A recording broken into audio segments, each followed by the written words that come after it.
Hello students. तो अब हम बात करेंगे गॉस लॉ का जो सेकंड एप्लीकेशन है उसकी बात करेंगे। क्या है गॉस लॉ का सेकंड एप्लीकेशन? तो electric field due to uniformly charged infinite plane sheet. ठीक है, तो अपने पास एक प्लेन शीट है और वो क्या है, यूनिफॉर्मली चार्ज्ड है और वो उसके साइज़ क्या है, इनफाइनाइट साइज़ है। ठीक है, तो एक यहाँ पर नाम लिखा है प्लेन शीट, मतलब कुछ वो जो शीट है उसको हम कैसा कंसिडर करेंगे, एज अ प्लेन हम कंसिडर करेंगे उस शीट को। ठीक है, और इनफाइनाइट का मतलब हमने यहाँ पे जो डायग्राम ड्रॉ किया है उसमें हम छोटा सा सेक्शन हमने उसका लिया है। ये इस तरफ भी इनफाइनाइट है, इस तरफ भी इनफाइनाइट है, उस तरफ भी इनफाइनाइट और नीचे की तरफ भी इनफाइनाइट है। ठीक है, लेकिन हमने एक छोटा सा इसका सेक्शन हमने कंसिडर किया है। ठीक है, so let sigma is the charge density. कौन से चार्ज डेंसिटी होगी यहाँ पर? तो सिग्मा यहाँ पर होगी आपके सरफेस चार्ज डेंसिटी। ठीक है, क्योंकि एरिया वाइज डिस्ट्रीब्यूशन है तो सरफेस चार्ज डेंसिटी हम यहाँ पर यूज़ करेंगे। तो क्या करते हैं, जब गॉस लॉ का एप्लीकेशन हम लगाते हैं या गॉस लॉ को अप्लाई करते हैं तो सबसे पहला काम होता है एक गॉसियन सरफेस को ड्रॉ करना। लेकिन उससे पहले हमें एक चीज़ और करनी होगी जो हमने पिछले वाले एप्लीकेशन में देखी थी कि इलेक्ट्रिक फील्ड की डायरेक्शन क्या होगी। तो यहाँ देखिए, सपोज ये आपका प्लेन हो गया। अब इस प्लेन से अगर मैं पूछूं यहाँ पर इस किसी पॉइंट पर इलेक्ट्रिक फील्ड की डायरेक्शन क्या होगी, तो सपोज पहले वाले में हमने देखा था वायर की वजह से, अगर ये वायर है तो due to this wire electric field की डायरेक्शन यहाँ पर क्या होती है, रेडियली आउटवर्ड होती है। ठीक है, तो अब इसमें हम क्या देखेंगे, तो इसमें हम क्या करेंगे, सपोज यहाँ पर इस पॉइंट पर, इस सेक्शन पर, यहाँ पर मैंने एक इधर से देखिए, सपोज यहाँ पर ये इसका बिल्कुल मिडल वाला पार्ट हो गया। अब मिडल वाले पार्ट से कुछ डिस्टेंस पर मैंने एक वायर कंसिडर कर लिया, एक एलिमेंट, वायर की तरह एक एलिमेंट कंसिडर कर लिया, उस वायर का एलिमेंट, और ठीक उसी तरह इस तरफ भी एक वायर का एलिमेंट मैंने कंसिडर कर लिया। ठीक है, तो ये डायग्राम मैं यहाँ पर बना के समझा रहा हूँ आप लोगों को। सपोज यही कागज़ मैं यहाँ बना रहा हूँ, ये वाला इस तरीके से। तो सपोज ये इसकी मिडल लाइन होगी और यहाँ पर मैंने एक कंसिडर करा, एक सेक्शन, एक एलिमेंट कंसिडर करा, लीनियर एलिमेंट, एक एलिमेंट मैंने यहाँ कंसिडर किया। अब ड्यू टू दिस एलिमेंट इस पॉइंट पर, यहाँ वाले इस पॉइंट के बिल्कुल सामने वाले पॉइंट पे इस वायर की वजह से इलेक्ट्रिक फील्ड किधर होगा, इस तरफ होगा। Due to this element electric field किधर होगा, इस तरफ होगा। मतलब एक इस तरफ होगा और एक इस तरफ होगा, लेकिन दोनों का किस तरफ आ जाएगा, मिलके इस तरफ आ जाएगा। मतलब इधर उधर वाले कंपोनेंट कैंसिल आउट हो जाएंगे। तो ओवरऑल इसका जो इलेक्ट्रिक फील्ड होगा उसकी डायरेक्शन क्या होगी, बिल्कुल इस तरफ होगी। ठीक है, आई होप आपको समझ में आया होगा। मतलब सीधी सी बात ये कि अगर ये आपका प्लेन है तो इस पॉइंट पर इलेक्ट्रिक फील्ड की डायरेक्शन क्या होगी, इसके बिल्कुल परपेंडिकुलर होगी। ठीक है, इनफाइनाइट है इसलिए। अब देखिए इसका डेरिवेशन हम कैसे करेंगे। तो हमने पहले ये बात तो डिस्कस कर ली कि इलेक्ट्रिक फील्ड की डायरेक्शन क्या होगी। तो इलेक्ट्रिक फील्ड की डायरेक्शन क्या होगी, इस प्लेन के परपेंडिकुलर होगी। अब सबसे पहला काम, एक गॉसियन सरफेस हम ड्रॉ करेंगे। गॉसियन सरफेस हम कैसे ड्रॉ करते हैं, तो इसके अंदर हम एक गॉसियन सरफेस ऐसे ड्रॉ करते हैं, एक सिलेंड्रिकल ले लो या कैसा भी गॉसियन सरफेस ले सकते हैं। चलो हम एक सिलेंड्रिकल गॉसियन सरफेस ले रहे हैं यहाँ पर। कैसी Gaussian surface, cylindrical Gaussian surface, जो इस तरह से हम ले रहे हैं, इस तरीके से। ठीक है, लेकिन ये इसके इस तरफ भी होगी, दोनों साइडों में होगी। इस तरह की गॉसियन सरफेस हम यहाँ पर लेते हैं ऐसे। ठीक है, ऐसी गॉसियन सरफेस हम ले रहे हैं। मतलब कैसी गॉसियन सरफेस कि ये आपका प्लेन हो गया और प्लेन के बिल्कुल आरो पार इस तरफ आ गया। ठीक है, तो ये जो डायग्राम है वो कुछ इस तरह का डायग्राम है, ध्यान देना। इस तरह का डायग्राम हमने यहाँ पे ड्रॉ किया। गॉसियन सरफेस हम कैसी ऐसी ले रहे हैं, ऐसी गॉसियन सरफेस हम मान रहे हैं। ठीक है, अब देखिए गॉसियन सरफेस कैसी है, सिलेंड्रिकल है। So first of all consider a cylindrical Gaussian surface. Consider a cylindrical Gaussian surface having base area A। ठीक है, मतलब इसका जो ये वाला एरिया है वो हम कितना एज्यूम कर रहे हैं, सपोज ये एरिया हम एज्यूम कर रहे हैं, ए एरिया एज्यूम कर रहे हैं। ठीक है, अब देखो, तो फर्स्ट स्टेप आपकी ये होगी, हमने क्या कंसीडर कर लिया, गॉसियन सरफेस कंसीडर कर ली। अब हमें क्या करना होता है, अब हमें इस गॉसियन सरफेस से कितना फ्लक्स पास हो रहा है हमें वो कैलकुलेट करना है। ठीक है। तो पहली बात तो ये कि इसके कितनी सरफेस है इस गॉसियन सरफेस पे, एक सरफेस तो इस तरफ है बेस वाली सर्कुलर, एक उस तरफ है, और एक आपकी कर्व्ड सरफेस है, ठीक है। अब एक बात ध्यान से देखिए, अगर मैं आपसे ये बोलूँ कि ये जो डायग्राम है वो कुछ इस तरीके का है, ठीक है, इस तरीके का डायग्राम मैंने यहाँ पर बनाया, इस तरीके का डायग्राम।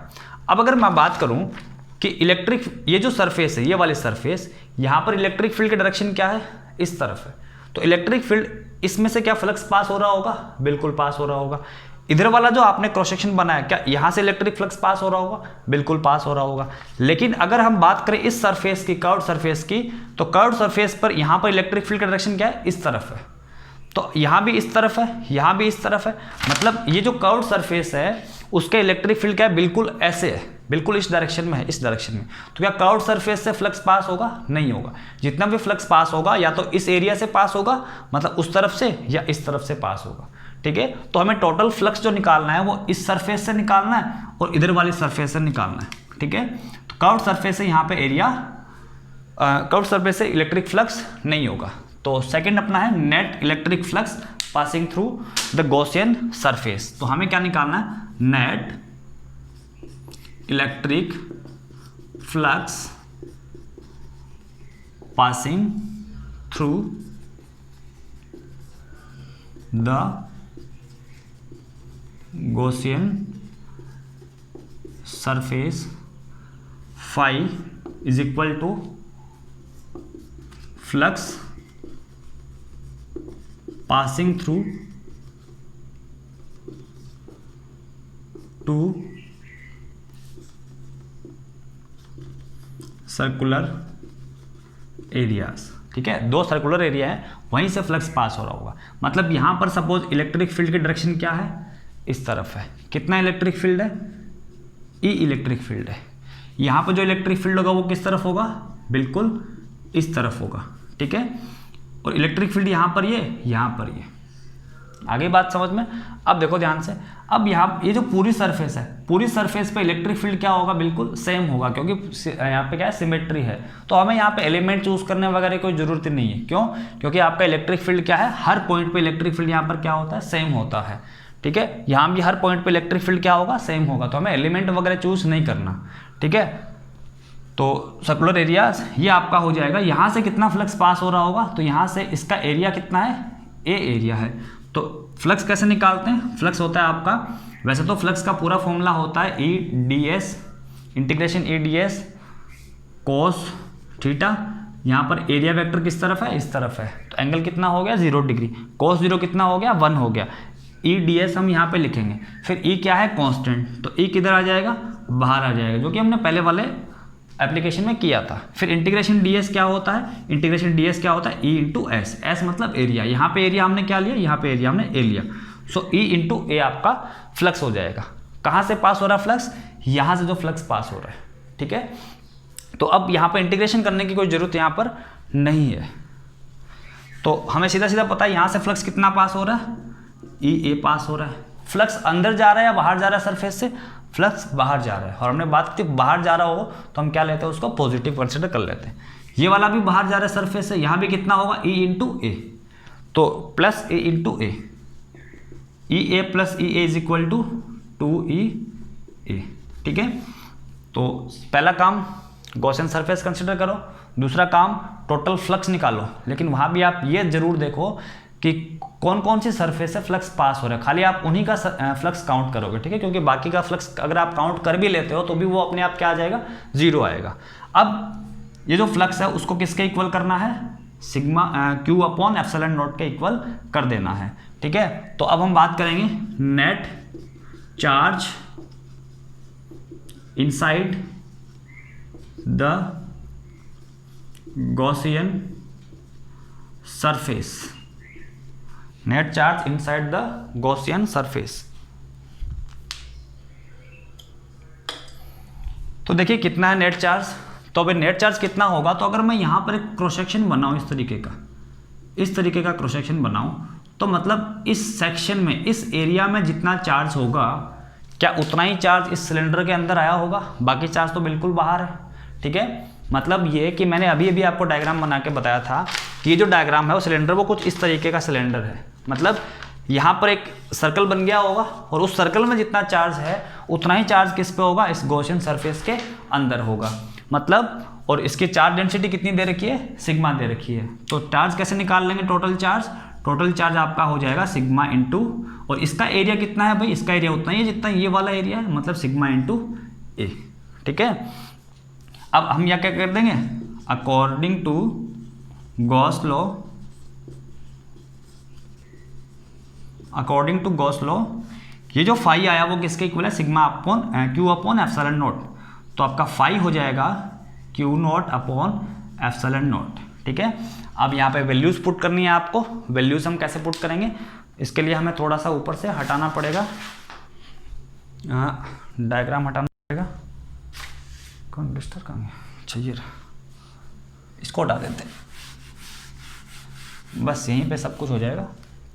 तो ये जो फॉर्मूला हमने लिखा है, इस फॉर्मूले में फाई की वैल्यू क्या रखनी है, 2EA is equal to q naught कितना है, sigma into A upon epsilon naught. A से क्या हो गया, कैंसिल आउट। तो यहाँ से ई कितना आ गया, ई आपका आ गया sigma upon 2 epsilon not. This is very very important formula, क्योंकि ये जो फॉर्मूला है वो आपका काम में आएगा जब हम कैपेसिटर वाला चैप्टर पढ़ेंगे, वहाँ पर हम इसी फॉर्मूले को यूज़ करेंगे। ठीक है, और अगर हम बात करें कि इसका वेरिएशन कैसा होगा डिस्टेंस के साथ, तो डिस्टेंस के साथ इसका जो वेरिएशन होगा वो इस तरीके का होगा कि देखिए ई हम यहाँ पर ले रहे हैं और इस तरफ ले रहे हैं, इस एक्सिस पे हम आर ले रहे हैं। तो साफ साफ दिख रहा है डिस्टेंस का इससे कोई लेना देना नहीं है। तो ग्राफ कैसा होगा, ग्राफ बिल्कुल स्ट्रेट लाइन आ जाएगा, कांस्टेंट ग्राफ आएगा। ठीक है, क्योंकि इलेक्ट्रिक फील्ड किस पर डिपेंड कर रहा है, खाली सिग्मा पर डिपेंड कर रहा है और एप्सिलॉन नॉट पर डिपेंड कर रहा है। ठीक है, तो ये हो गया आपका फॉर्मूला और ये हो गया आपका इसका ग्राफ। ठीक है, डायग्राम हमने यहाँ पे ड्रॉ कर ही दिया है।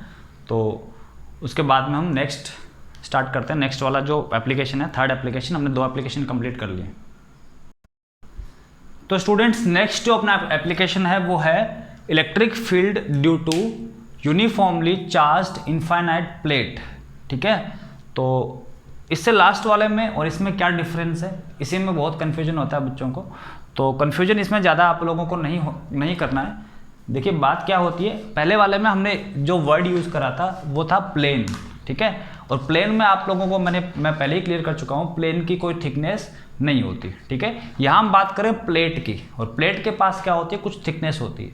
ठीक है, तो ये इसकी कुछ थिकनेस होगी। ठीक है, और ड्यू टू थिकनेस होने की वजह से क्या होगा, इस पर चार्ज जो होगा वो इधर वाली सरफेस पे भी होगा और इधर वाली सरफेस पे भी होगा। मतलब हम कुछ इस तरीके से यूज़ कर सकते हैं।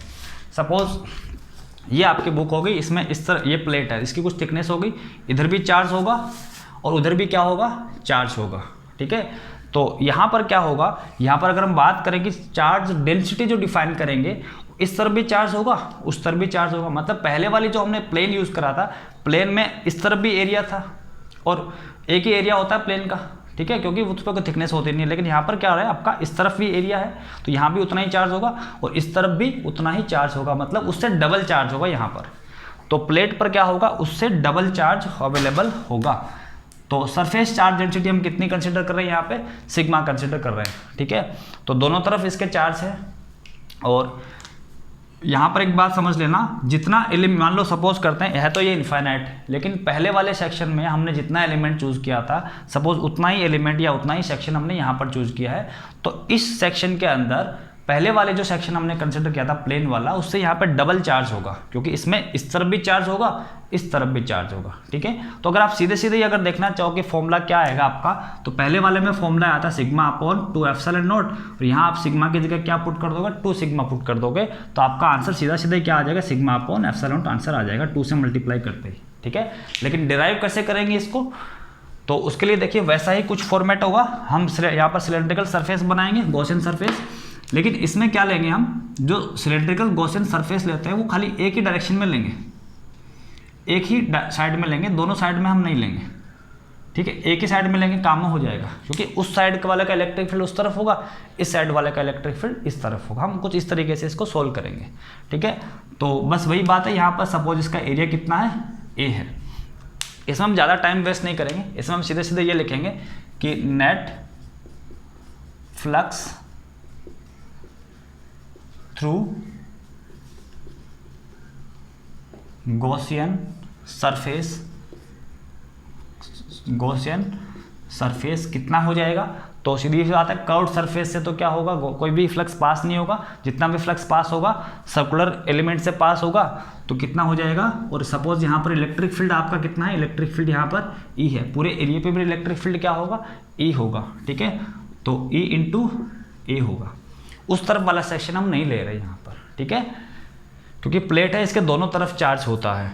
तो ये हो गया आपका ई ए। और उसके बाद में बात करते हैं charge inside the surface, charge net charge inside the surface कितना हो जाएगा, तो आपका हो जाएगा कितना एरिया कवर कर का, ए, चार्ज डेंसिटी सिग्मा, ये हो गया सिग्मा। तो ये वैल्यू किसकी है भाई, ये वैल्यू आपके फाई की, ठीक है। यूजिंग गॉस लॉ हम क्या लिख देंगे कि गॉस लॉ क्या होता है आपका, phi equals to q naught upon epsilon naught. Q naught कितना है, तो क्यू नोट है आपका, फाई कितना है, फाई है आपका ई इंटू ए।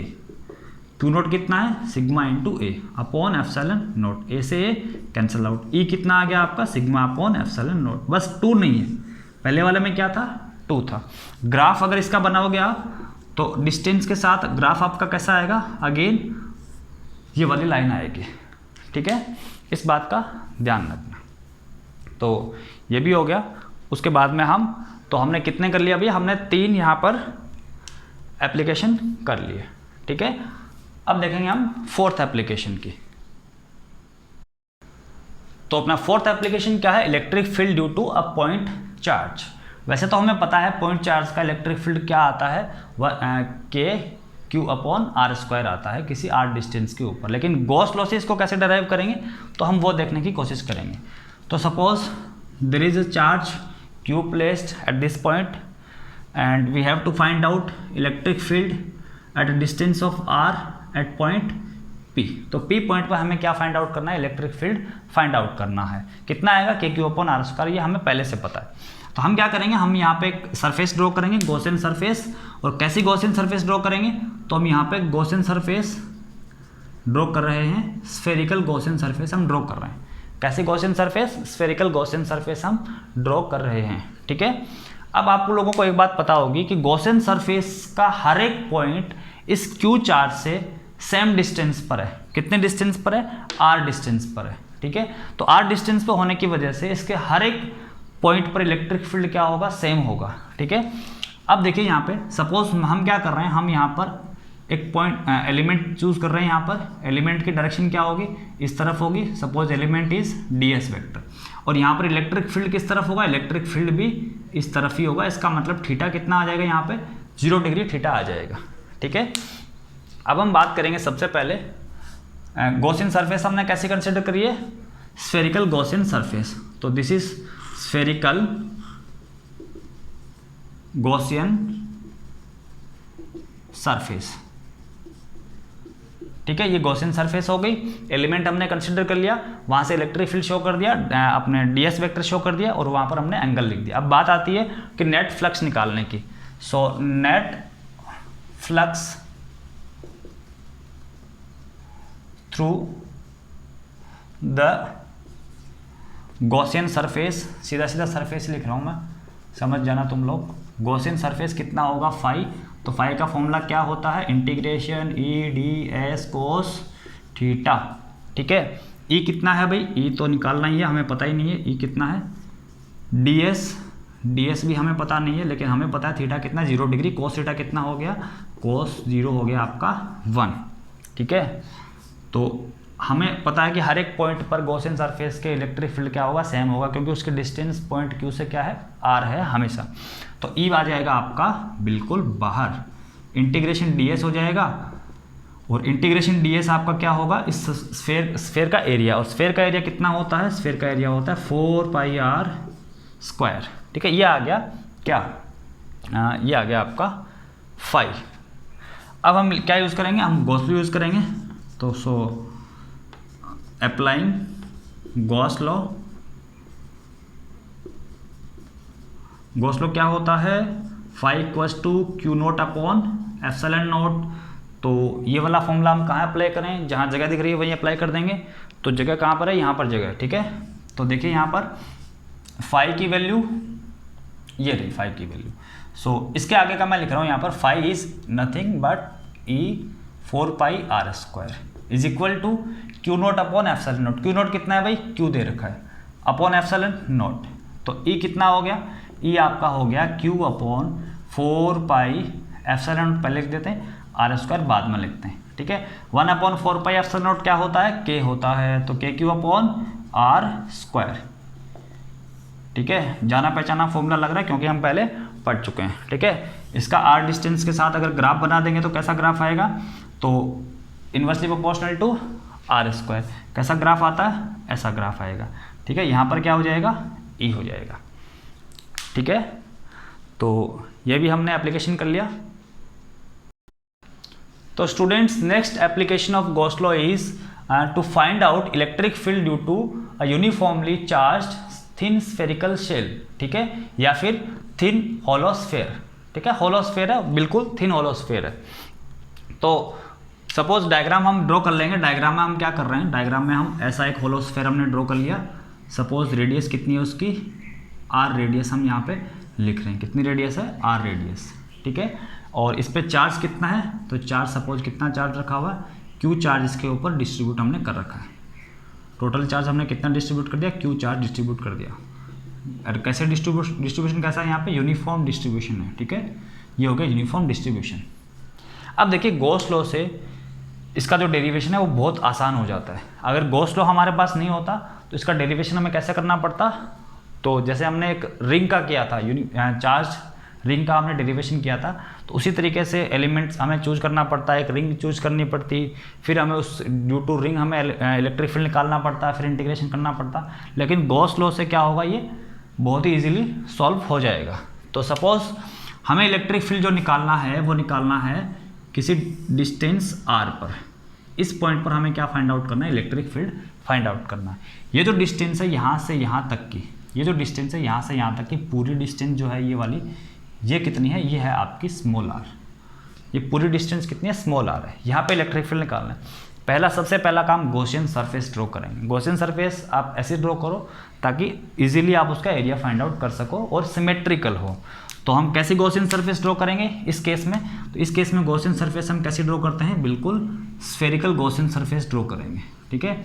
और वो गॉसियन सरफेस कहाँ से पास हो रही है, उस पॉइंट से पास हो रही है जहाँ पे हमें इलेक्ट्रिक फील्ड निकालना है। Suppose this is point P। उसके बाद हम क्या करते हैं, तो जो सपोज यहाँ पर गॉसियन सरफेस पर हम क्या चूज कर लेंगे, एक एलिमेंट चूज कर लेंगे। इस एलिमेंट पर due to this spherical charge electric field की डायरेक्शन क्या होगी, तो इलेक्ट्रिक फील्ड की डायरेक्शन क्या होगी, इस तरफ इलेक्ट्रिक फील्ड की डायरेक्शन होगी। तो ये हो गया आपका इस तरफ इलेक्ट्रिक फील्ड, और यहाँ का जो एरिया वेक्टर होगा वो भी क्या होगा, इस डायरेक्शन में ही होगा, ठीक है। और अगर आप पूछो कि भाई ये चार्ज स्फीयर है, यहाँ पर इलेक्ट्रिक फील्ड की डायरेक्शन क्या होगी, तो इलेक्ट्रिक फील्ड की डायरेक्शन बिल्कुल रेडियली आउटवर्ड होती है। क्यों होती है, कैसे पता चलेगा, तो देखो अगर हम बात करें, यहाँ पर एक रिंग कंसिडर कर लो आप। यहाँ पर मतलब इस तरीके से यहाँ पे एक सेक्शन कट करोगे, आपको क्या मिलेगा, एक रिंग मिलेगी। ड्यू टू दैट रिंग यहाँ पे इलेक्ट्रिक फील्ड क्या होगा, इस तरफ होगा। तो ऐसे आप कितनी रिंग कटेंगी, बहुत सारे रिंग कटेंगे। सारे रिंग की वजह से इलेक्ट्रिक फील्ड की डायरेक्शन क्या आएगी, बिल्कुल एक्सियली आएगी, ठीक है। तो पूरे की वजह से भी क्या होगा, इलेक्ट्रिक फील्ड इस डायरेक्शन में होगा। तो ये तो हो गई बात आपके डायरेक्शन की, डायरेक्शन किस तरफ होगी। और यहाँ का एरिया एलिमेंट भी इस तरफ आ गया, ठीक है। अब हम क्या करते हैं, एलिमेंट चूज कर लिया, उसके बाद में हम टोटल नेट फ्लक्स निकालेंगे। So net flux through the Gaussian surface, ठीक है। पहले की लैंग्वेज क्या होगी, consider a spherical Gaussian surface of radius r passing through the point P। ये अब इससे पहले का स्टेटमेंट लिख देंगे। उसके बाद लिख देंगे consider small element ds vector eight point P, ठीक है, ये भी लिख देंगे। और यहाँ जो थीटा आ रहा है वो कितना आ रहा है, थीटा आ रहा है आपका 0 डिग्री। अब देखो यहाँ पर कितना होगा भाई फ्लक्स, नेट फ्लक्स तो होता है फॉर्मूला इंटीग्रेशन ई ds cos theta. Cos theta कितना 1 हो गया यहाँ पर, तो ये आपका आ जाएगा ई ds इंटीग्रेशन। अब हमें पता है गॉसियन सरफेस पे प्रेजेंट हर एक पॉइंट इस स्फीयर से सेम डिस्टेंस पे है, मतलब सिमेट्री है, तो हर जगह इलेक्ट्रिक फील्ड क्या होगा, सेम होगा। इसका मतलब E क्या आ जाएगा आपका, बाहर आ जाएगा। तो E आपका आ गया बाहर, और इंटीग्रेशन ऑफ ds का इंटीग्रेशन मतलब आपका हो गया area of sphere E into S. और एरिया कितना होता है भाई, तो एरिया होता है अगेन 4 पाई, कौन सा r, छोटा वाला r स्क्वायर या कैपिटल R स्क्वायर। तो गॉसियन सरफेस का एरिया लिखते हैं, इस बात का ध्यान रखना, स्मॉल r स्क्वायर हम यहाँ पे कर देंगे। नेक्स्ट अब क्या लगा दें, गॉस लॉ अप्लाई कर दो भाई। तो applying Gauss law, applying Gauss law, क्या होता है गॉस लॉ भाई, आपका होता है phi equals to q naught upon epsilon naught. ठीक है, तो जैसे ही अप्लाई करेंगे, फाई कितना है, फाई ये रहा आपका E into 4 pi R square equals to charge कितना है अंदर, अच्छा कैपिटल लिख दिया, तो capital Q upon epsilon naught. तो यहाँ से E कितना आ गया, ये आपका आ गया Q upon 4 pi epsilon not R square, या फिर KQ अपॉन R स्क्वायर। ठीक है, ये फॉर्मूला आ गया। लेकिन इसमें एक बात ध्यान देना, यहाँ पर जो इलेक्ट्रिक फील्ड होता है वो बाहर किसी पॉइंट पर हम निकाल रहे थे अभी। ठीक है, तो यहाँ पर हम 3 केस लेते हैं जनरली, कि outside the surface, on the surface, मतलब outside the sphere, on the surface of the sphere and inside the sphere. 3 चीज़ें हम यहाँ पर लिखेंगे। तो ये डेरिवेशन करने से पहले आप क्या करोगे, इसके अंदर सबसे पहले आप इसके अंदर एक नोट लगाओगे। फर्स्ट पॉइंट आप ये लिखोगे electric field outside the sphere. ठीक है, हम ये लिखेंगे electric field outside the sphere. ठीक है, electric field outside the sphere. तो आउटसाइड का फॉर्मूला कितना आ गया, KQ upon small r square. ठीक है, इतनी बात आपको समझ में आ गई होगी। अब देखिए, अब हम क्या कैलकुलेट करेंगे, अब हम कैलकुलेट करेंगे electric field at the surface of the sphere. तो इसी का सेकंड पॉइंट आपका क्या हो जाएगा, सेकंड पॉइंट आपका ये होगा electric field at the surface. तो सरफेस ऑफ द स्फीयर पे क्या होगा, तो सीधी सी बात है, सरफेस के लिए स्मॉल r की वैल्यू क्या हो जाएगी, कैपिटल R हो जाएगी। तो at surface r is equal to R, तो E कितना हो जाएगा, बस उसी फॉर्मूले के अंदर आप क्या कर दो, R की जगह क्या रख दो, कैपिटल R रख दो। ये फॉर्मूला हो गया। ठीक है, अब थर्ड क्या होता है, थर्ड आपका होता है electric field inside the sphere. Electric field inside the sphere, sphere के अंदर इलेक्ट्रिक फील्ड कितना होगा। तो अब ध्यान दीजिएगा थोड़ा सा, ये आपका स्फीयर है, तो स्फीयर के ऊपर क्या है, चार्ज है, स्फीयर के ऊपर चार्ज है, ये तो बस हवा में उड़ जाएगा, तो ऊपर चार्ज है। अब हमें सपोज करो ये सेंटर हो गया, रेडियस हो गई r, और किसी पर्टिकुलर r डिस्टेंस पर हमें क्या निकालना है, इलेक्ट्रिक फील्ड निकालना है। तो हम क्या करेंगे, हम एक गॉसियन सरफेस ड्रॉ करेंगे, और वो गॉसियन सरफेस कहाँ से पास होगी, इस पॉइंट से जिस पॉइंट पर हमें इलेक्ट्रिक फील्ड निकालना है, ये आपकी गॉसियन सरफेस आएगी। So this is a Gaussian surface, Gaussian surface. मतलब इस वाले केस के लिए आप अलग से डायग्राम बनाओगे, और यहाँ पर आप सीधे सीधे गॉस लॉ यूज़ कर दीजिए। सीधे सीधे गॉस लॉ यूज़ कैसे करोगे, तो अप्लाइंग गॉस लॉ। बाकी चीज़ें हम क्यों नहीं कर रहे, अभी पता चलेगा। अप्लाइंग गॉस लॉ, क्या होता है Gauss law, E vector dot ds vector integration आपका होता है, मतलब ये हो गया आपका फाई, और फाई होता है Q not upon epsilon not. अब देखो ध्यान से, Q नॉट क्या होता है, Q not is total charge inside the Gaussian surface. तो अब बताइए इस गॉसियन सरफेस के अंदर कितना चार्ज है। पहले वाले केस में क्या था, गॉसियन सरफेस हमने बाहर बनाई थी, तो गॉसियन सरफेस बाहर बनाई, इसका मतलब जितना भी चार्ज इसके ऊपर है वो पूरा का पूरा इसके तो अंदर ही आ गया, नहीं आ गया।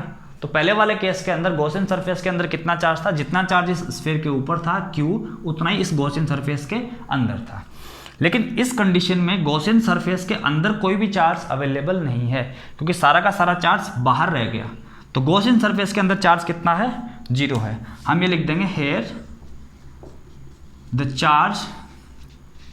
The net charge net charge inside the Gaussian surface is equal to 0। तो गॉसियन सरफेस के अंदर जो चार्ज है वो कितना है, 0 है। और जैसे ही गॉसियन सरफेस के अंदर चार्ज 0 हुआ, ये वाली क्या वैल्यू क्या होगी, 0 होगी। और जैसे ये वाली वैल्यू 0 है, इसका मतलब इलेक्ट्रिक फील्ड कितना है, 0 है। तो यहाँ से अब आप लिख दोगे, इट मीन्स इलेक्ट्रिक फील्ड कितना हो गया, 0 हो गया। क्योंकि जैसे Q 0 होगा, इलेक्ट्रिक फील्ड भी क्या होगा, 0 होगा। ठीक है। अब ये जो तीनों केस थे, उन तीनों केसेस का मैं एक साथ आपको एक डायग्राम बना के दे रहा हूँ। वो डायग्राम आप बाद में नोट कर लेना एक साथ। तो आप किस तरीके का डायग्राम ड्रॉ करोगे उसको समझ लो। फाइनली हमने क्या ऑब्जर्व किया, ये आपका कोई स्फेयर हो गया। आप ये लिख दोगे यहाँ पे, चार्ज कितना है, Q है। ये है क्या, दिस इज स्फेरिकल शेल। ठीक है। रेडियस कितनी है इसकी, R। तो अगर बात करूँ मैं यहाँ पर, सपोज यहाँ पर, तो ये डिस्टेंस हो गई R। यहाँ आपका इलेक्ट्रिक फील्ड कितना होगा, तो ये हो जाएगा KQ/R²। इस पॉइंट पर, इस पॉइंट पर इलेक्ट्रिक फील्ड कितना होगा, तो हमें पता है यहाँ पर होगा KQ/R²। और अंदर किसी भी पॉइंट पर इलेक्ट्रिक फील्ड कितना होगा, 0 होगा। ठीक है। अब एग्जाम में क्या आता है, एग्जाम में ये तो आता ही है, लेकिन साथ में एक ग्राफ भी आता है कि variation in electric field with distance from the centre. तो ध्यान से देखिए, यह क्या है आपका, यहाँ पर R कितना है, 0। मतलब हम किसकी बात करें, सेंटर की बात। जैसे जैसे हम R की वैल्यू बढ़ाएंगे, तो R की वैल्यू यहाँ से हम बढ़ाना स्टार्ट कर रहे हैं, तो क्या A की वैल्यू बढ़ रही है, नहीं बढ़ रही। जब तक आपका R इस R के इक्वल नहीं होता, तब तक A की वैल्यू क्या रहेगी, 0 रहेगी। मतलब ये जो ग्राफ है आपका, सपोज यहाँ कहीं आपका R is equal to R है।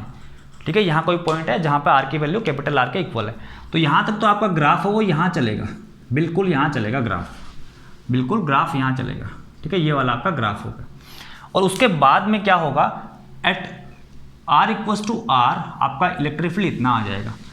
तो इलेक्ट्रिक फील्ड यहाँ पर जो इलेक्ट्रिक फील्ड आएगा वो सपोज ये वाला इलेक्ट्रिक फील्ड होगा। यहाँ पे इलेक्ट्रिक फील्ड हम कितना शो कर देंगे, दैट इज KQ/R²।